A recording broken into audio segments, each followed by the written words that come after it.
Listen, fam, we lost another great of the greats. We're going to talk about Jellybean Johnson today. Shout out if you know Black Cat. Shout out if you know Crucial. Shout out if you know Criticize. Shout out your favorite Time album. Shout out if The Family is your favorite. Friday, we got the news that Gary Jellybean Johnson, or Gary, better known as Jellybean Johnson, passed away on Friday. And as of this taping, we're not sure what the actual cause of death. He was 69, and this one, gotta say, this hit hard. I mean, if Prince hit hard, if Michael Jackson hit hard, D'Angelo, so many greats in between. For me, this one hits as hard. The Time is my absolute favorite band, hands down. I mean, a lot of great bands, a lot of great artists that I enjoy, but just on a personal level, The Time is my absolute favorite band. And to hear this news,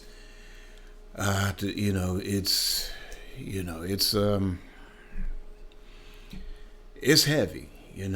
It's really heavy. It's like we're just processing the recent news of D'Angelo. We're a month into that process of sorting that out, and here we go. This is like 2016, where we were felt like we were losing a legend almost every day. Like I said, was one of Time is my absolute favorite band. The original lineup, unfortunately, I never really got to see in person, but subsequent lineups, I've seen a few times live and in person. Jellybean being one of the original members. I've had the opportunity to see F Deluxe, which was the band formerly known as The Family, as Prince wouldn't let them use the name The Family at that time. Got to see them in 2013. Got to see St. Paul and the Minneapolis All-Stars. Jellybean was in that lineup as well. Got to see that in April of 2024. Like I said, a lot of bands we don't get to see or experience reunions of.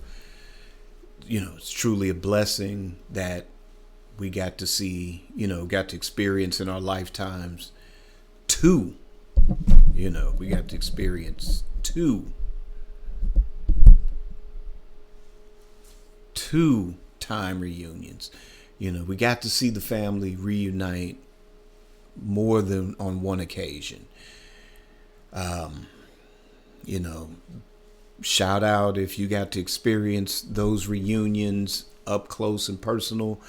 Like I said, I was blessed to see F Deluxe, St. Paul, Minneapolis All-Stars. I was blessed to see that.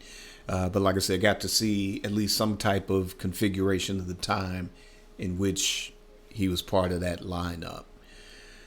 At one point, I was looking into the possibility of doing guest interviews. He was the first one that I reached out, or the only one I had reached out to. Unfortunately, I didn't follow up because just the way, especially at that time, the way my work schedule was, and with guests in general, in at least of that magnitude, since time is precious, their time is definitely precious. I wanted to make sure I was in the absolute position to accommodate anybody that I would have as a guest of that magnitude. So unfortunately, too much to my regret, that I never followed up on that request, because I know he was a busy man, so I never got a response. But like I said, I regret not having that due diligence to follow up. But like I said, if I ever get to that particular point, like I said, with their time being precious the way that it is, then I want to make sure I'm in the absolute position to be able to accommodate and make that, smooth sailing at some point. But, so many memories. Back, before, like I said, when, we didn't have social media, we didn't have Prince being an open book as far as like interviews. So, back in that, early to mid 80s, the mystique, the mystery, all the secrets, all of that was kept very close to the chest in those days. So I know when I got the very first time album, and seeing, those brothers on the cover, looking at the liner notes on the back of the cover, this is, Jesse Johnson guitars, and Jimmy Jam, Bonnie Moore keyboards, Terry Lewis bass, Jellybean on drums. And, we're thinking in those days that they were the ones that were actually playing on that album. Little did we know it was, Morris Day on drums and Prince just about on everything else, or, Lisa, Dr. Fink on keyboards on a couple of those things, and so on and so forth. But, just listening to that first time album, the second time album, What Time Is It? Seeing them on, seeing the time on American Bandstand when they did The Walk, and they did 7779311, and to hear Jellybean play that part, and like I said, so many memories.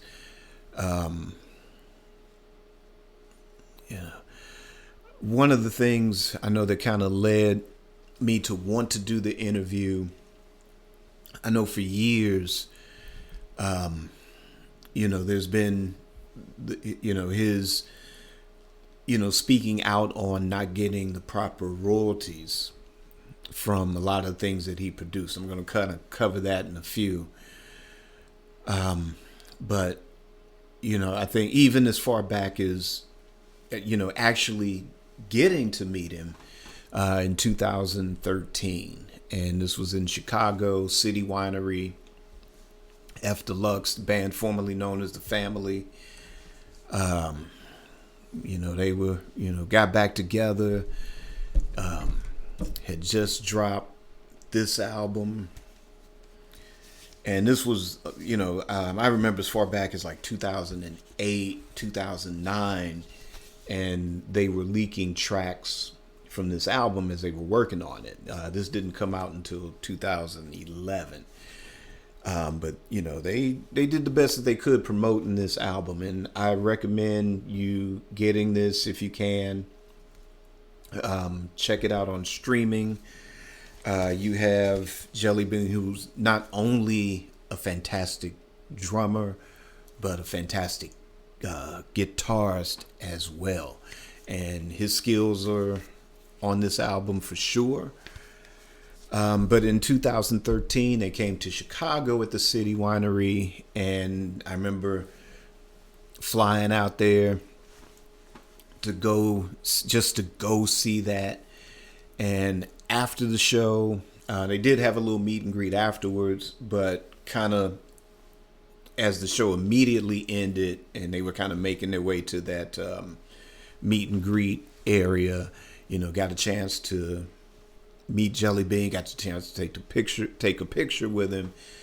And I think even then there were a couple of other fans there, and they were kind of, questioning him about, the sort of the disillusionment of the original seven. And again, it was the thing where he's bringing up the thing about the royalties and stuff like that. And, my thing was, I was just happy to be there, happy to meet him, got to say, thank you, being part of the time, being part of the family, and, the great performances over the years and stuff like that, So for me, that's a moment that, that I will carry forever. Unfortunately, much to my regret, when they came here to St. Louis with St. Paul and the Minneapolis All-Stars last year, unfortunately wasn't able to make it to the meet and greet portion and, further, talk to my musical heroes. But like I said, that 2013 memory, is something I definitely cherish forever. Like I said, the time, can't stop saying enough. My absolute favorite band of all time. But, when Jam and Lewis were let go from the time and they started Flight Time Productions, eventually Monty Moore and Jellybean Johnson made their way over to Flight Time, and their musicianship, those first 3 Sherelle albums, the first 2 Alexander O'Neal albums. One of, I guess, when I learned that Jellybean was proficient on guitar as well as drums, that first Alexander O'Neal album, the track Innocent, I don't know if any of you thought this, but I know when I was first hearing, and especially the album version, I thought that, Jesse was on there uncredited, shredding on the guitar. But when I actually got the album and saw that was Jellybean playing guitar on that, I was like, oh, okay, he plays guitar too. Fast forward to the Janet Jackson's Control album, the track You Can Be Mine, that's Jellybean's lead guitar skills. On that, you kind of had a little mini time reunion on that track. It's actually one of my favorite tracks from that, just for that alone. Because, like I said, you got Jellybean. I think he's on drums and guitar on that track. Of course, Terry on bass, Jam on keys. I don't know. I can't remember if Monty's on that as well. But like I said, another standout. Like I said, if you only know Jellybean just from drums with the time, and not really familiar with his other skills as, like I said, guitar player on some great sessions. Also on the production tip, like I said, going to cover that in a few too. But definitely, if you can, I know the first Alexander O'Neal album is really hard to find on streaming, or it's non-existent on streaming. Hopefully that will be taken care of at some point. But, listen to the Control album, like I said, the track You Can Be Mine. Like I said, to hear his musicianship on guitar. Let's see, what else have we got? Like I said, on the production tip, let's go to the second Alexander O'Neal album and the track Criticize, which I know it got a lot of radio play, and I know it was a really huge hit over in Europe. I believe too. But I remember like living on the West Coast at the time, and that got significant airplay, especially the remix version of that track. So definitely that is available on streaming. By all means, check that out. What else have we got? Let's see. Like I say, shout out Janet's Black Cat that he produced. He produced that track. That was a #1 hit single for Janet from the Rhythm Nation album. So by all means, check that one out. The very first Mint Condition album, check that one out too. That's all Jellybean on the production on that. Most notable for the track Pretty Brown Eyes. The thing with that album is very, kind of has that Minneapolis sound, which by the time it actually came out, that sound was kind of dated, just kind of, with New Jack Swing being at his peak, hip hop being at his peak, R&B changing in general. Mint Condition had yet to become the Mint Condition that we're all familiar with their subsequent albums and releases, but it was, Jellybean Johnson's mentorship on that very first album, which is the reason why we know of a Mint Condition to this day. Crucial by New Edition on the Any Heartbreak album. That's another Jellybean Johnson production. Shout out if that's one of your favorite tracks too. Like I said, if we didn't give him his due for those, even though I know for myself, those tracks were well loved at the time and appreciated. They're definitely appreciated now. And I'm, giving it its props during this episode, but, of course, always future episodes, like I said, we're going to spotlight and keep his musicianship in memory. Another good memory from the City Winery in Chicago. I was able to purchase this at the show. This is a remix to the Gaslight album by F Deluxe, formerly known as The Family, and also had the luxury to get the autograph. And there's St. Paul, Susanna, Eric Leeds, and of course, right there, Jellybean Johnson. So, of course, like I said, this is something I'm going to cherish, which is an autograph. And really, The Family is like my other favorite band. I always call them my other favorite band because they were kind of, the time was no more. And that was sort of like the surrogate time in a way. And like I said, a classic album.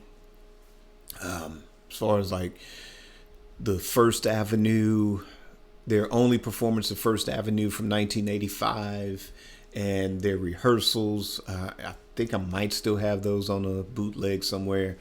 But those are enjoyable shows to listen to. The F Deluxe album, I know they did crowdfunding for that, Kickstarter. I know I donated to that. And if you donated, one of the perks for donating towards the creation of that album, we got the live album too. Live and Tight as a Funk Fiend's Fix by F Deluxe. And you get live versions of the songs from the Family album as well as the F Deluxe album. And this is one funky live performance. This is available on streaming as well. So by all means, check it out. The remix album, I don't think it's on streaming, or it might be on certain streaming services, but do, seek that out if you can. But definitely the first or the F Deluxe, and then the live album and their covers album called AM Static is on streaming services. I think at least AM Static I think is on Apple Music, but definitely check that out as well. So, like I said, we have been blessed to have 2 time reunions in our lifetime. Like I said, a lot of our other favorite bands, we never got that luxury. At least not even twice, maybe barely once, but twice is really a blessing. I would have been hoping for a reunion of the original 7, even though it was looking less and less likely over the years. If they ever get into the Rock and Roll Hall of Fame, I would have preferred it while they were, while Jellybean would still be here, if that would have been a reality or a possibility. I'm not going to stop campaigning for that either. But, yeah. Like I said, if they ever get in, but, to me, like the Beatles, there's no reunion if you don't have the original members, and calling it the Beatles like that. And to me, I feel that same way about the time at this particular stage. I mean, I know Morris Day has to make his money still touring, even though he was still talking about retiring. But as far as the original members, to me, there's no time. There's no the time without the original 7 members at this stage. I don't,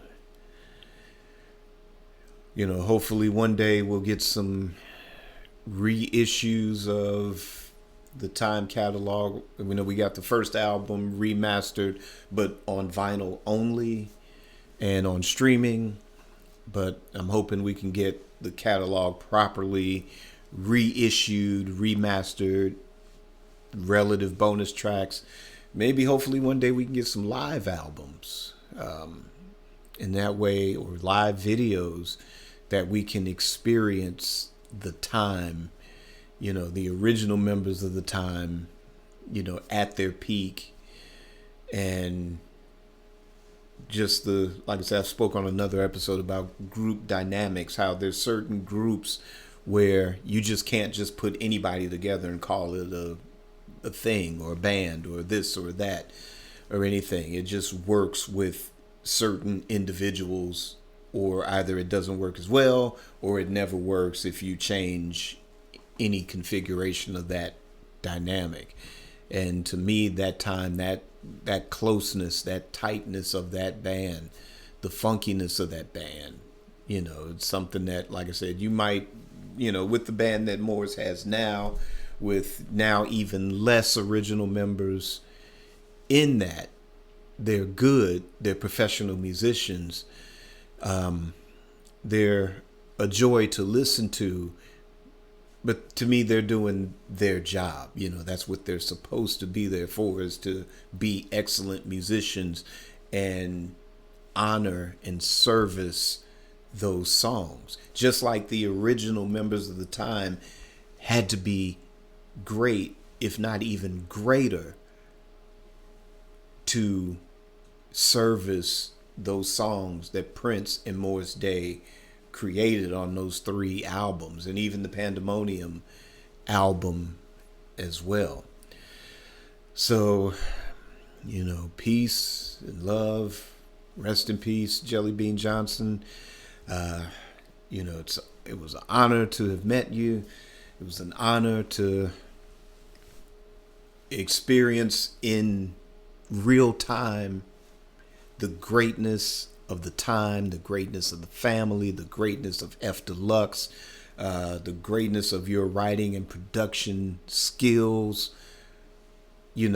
helping to add to the legacies of, Janet Jackson and Mint Condition, New Edition. Let's see. I think there's stuff on the Mo Money soundtrack too that he contributed to as a producer as well.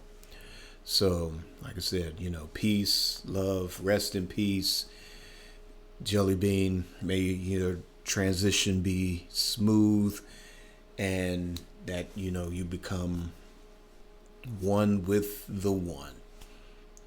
And till next time, create your day, create your life, and it's definitely time for living.